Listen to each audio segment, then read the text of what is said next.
What is something that your team is doing? So let's pivot out of, and it could be, hey, here's what we're doing with Reggie. It could be here others we're really excited about. But what are you doing or embracing as a GTM leader in an AI organization, theoretically on the bleeding edge of using AI in your own GTM efforts that you're really excited about or is working? Yeah, I feel like it's a bit of a cop-out, but we drink our own champagne. We are the most aspirational customer in our portfolio. Our entire go-to-market strategy is built around the efficacy of these agents or lack thereof, and we're the first to figure that out. And so I've been with the organization for about 15 months now, and we've been utilizing these agents for, let's call it 7 or 8 of the past 15. And it's completely transformed every element, and I'll go through those in detail. One, validating our ideal customer profile. It's actually fascinating how many organizations I speak to that are just like, we sell to enterprise SaaS companies. And it's okay, let's get a little more scientific, right? Like, where's the data? Where do you have the highest quality of revenue? What does your NRR look like in different segments? Let's get really scientific with it. And even with that level of inspection, there's still biases that infiltrate your determination of who makes a great fit customer, who maybe doesn't. And so using something like an agent that can actually go into your CRM and start to verify some of these assumptions to say, hey, Nina, call me crazy, but you're booking a lot of meetings with RevOps personas. And meanwhile, that's not a persona that was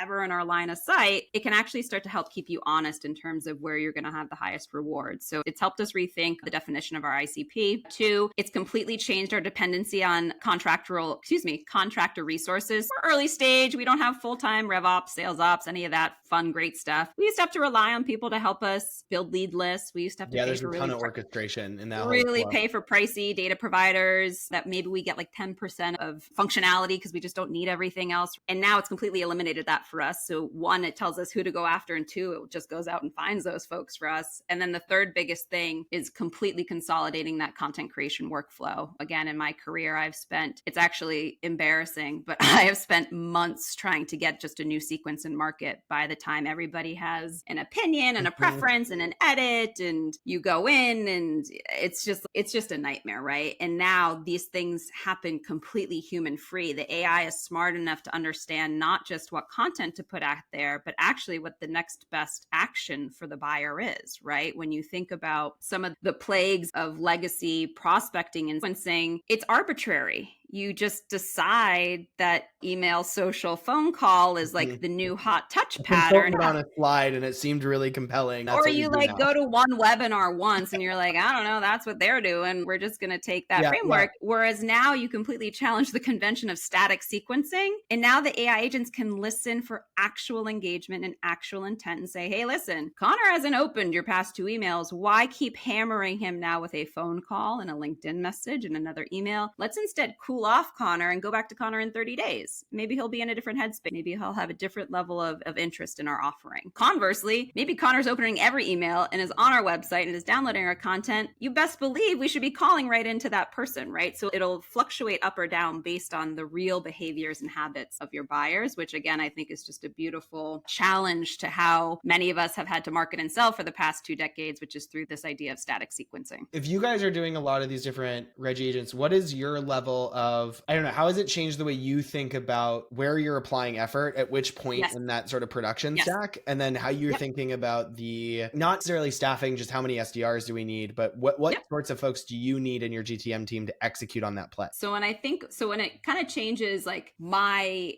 particular role, like when do I come in and maybe what type of mental bandwidth do I now get back? I can actually now start thinking about experimenting with new verticals and new personas and new territories at a speed in which I've always had a hindrance, because it was like, okay, great. Now we have to go get the data. Now we have to write all the content. Now we have to like A/B test, which like is always never accurate. Whereas now I can literally today be like, maybe I should start selling into sales enablement. And I could just put my agent and start to work that persona with some specific content. And literally by tomorrow morning, I'm going to have instant results in terms of how this content's performing with that persona, which is a marketer's dream, right? Marketers have never been able to know what's actually driving engagement outside of like vanity vanity metrics of open clicks on your sales engagement, right? When I think about now, what does this mean for how we continue to grow as a high growth company? We can now think about not necessarily a reduction in our headcount, but a redeploying of that human capital. And so if we have 4 SDRs today, where our agents are actually now driving 42% of their meeting contribution, that's pretty tremendous. The SDRs are still working a 40-hour work week, but now we're getting to our goals a lot more quickly. And when you get to your goals a lot more quickly, doors start to open for you. Maybe you have more funding opportunities. Maybe you have the ability to get higher profiled marketing opportunities, right? Like it propels your entire business forward at a speed in which you maybe predicted that wouldn't happen for a couple of quarters or a couple of years. So it's less a job replacer and it's more a job augmenter or a goal augmenter. So now you can start to get to the goods quicker as a go-to-market team.